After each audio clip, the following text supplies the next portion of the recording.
For me as well, like looking back in 2020, like throughout the year, I really I'm so grateful for many things. I think we've done a lot of things. And okay, obviously, it's been a really tough situation for many people. But I think also it was an opportunity for most of us to, like you said, work for our shit in a way, because otherwise we wouldn't have had time. What are your biggest accomplishments this year, do you think? I think honestly it's working through my issues, to be honest, because I've always postponed stuff. And this year I was like, no, like I'm actually gonna work for what I need to work. And I kind of also gotten a bit into spirituality, not very deep, but also that this also helped me. And it was a lot of honestly sitting on my balcony, meditating and thinking about life and thinking where I'm not okay and where I should start to work, like really work. And I started reading more books about it. And yeah, it was more coming into, let's say, my light and finding what is my purpose in a way in this life. What about you? Can I also add that you've released your book? Like, isn't that like a big milestone and highlight, I would say? Yes, it is. But I think yes, of course it is. But I think for me personally, would be like working through my issues, because it was also kind of forgiving my past and many things that happened in my past and just moving on and starting, like for me 2021 will be a clean slate to actually start, let's say, brand new with a brand new self. That's lovely. This is my intention going into Tony Robbins tonight and until the 9th. I wanna get that clean slate. I wanna really for once and for all, like clear out everything that's still there, because there's still stuff that I haven't cleared out and I want to get rid of them so I can power through 2021. But for me, I think the biggest accomplishment was just to sort of accept that the direction that I was heading into wasn't necessarily the direction that I was called to head into. You know what I mean? Like having chosen to come back home, having chosen to completely change my career path, was scary, but it was also the best decision of my life. I just cannot see myself doing what I was supposed to do before, right? So I think for me, that's the biggest milestone for sure.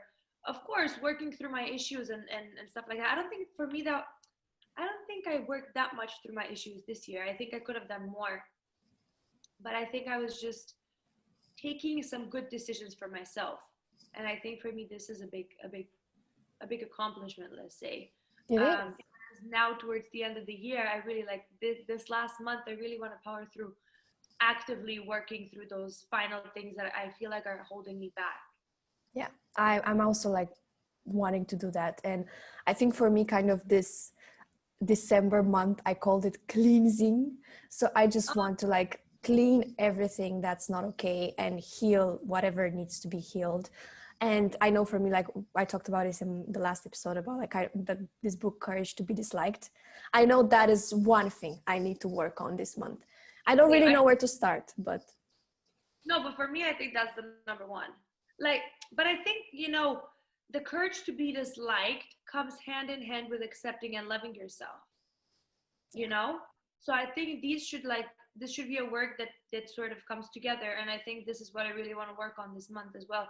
Accepting and loving myself more and embracing the fact that I may not be liked, which may well be the case because there are so many people and not everyone's going to like me, which is kind of a slap in the face, right?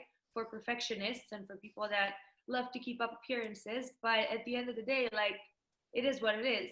You can't live your life just thinking about what other people are going to think, because then you're just not going to really show up truly, No, I agree, but it's scary, but it's something that we need to do. And also kind of one of my to-do lists this month is also to read more books that can really help me. And I think I'm gonna say his name wrong. What is it? This Dr. Dispenza? Joe Dispenza, yeah. Yes, I want to read his books because I feel like, what the podcast with Isabel, and she recommended these books, and then everyone kind of reads them and they're like life-changing. So I said, okay, I'm going to read them this month. I You mean, should at also this one. try his meditation. He has like a couple of meditations that are really, really nice. They're very weird, but they're very nice. Your vision for 2021, like a broad vision, because now we cannot really say exactly. But A broad vision, you know what? I think it's making the most of every situation.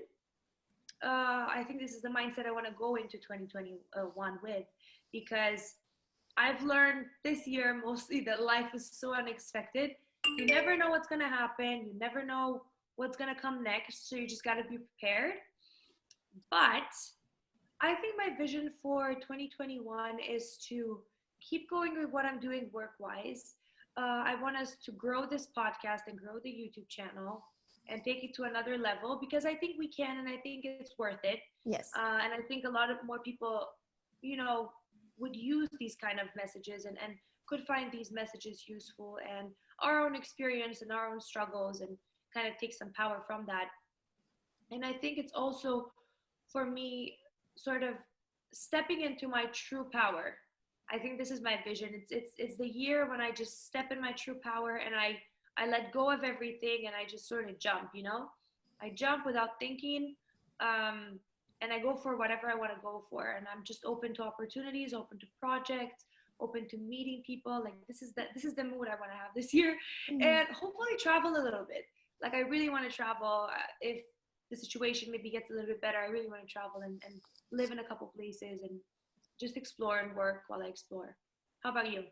it's so nice. For me, I think it's more or less the same. Just be open to all the opportunities that are coming my way and not really think twice. I mean, okay, think, but not think that much and start causing self-doubt and all of these kind of things.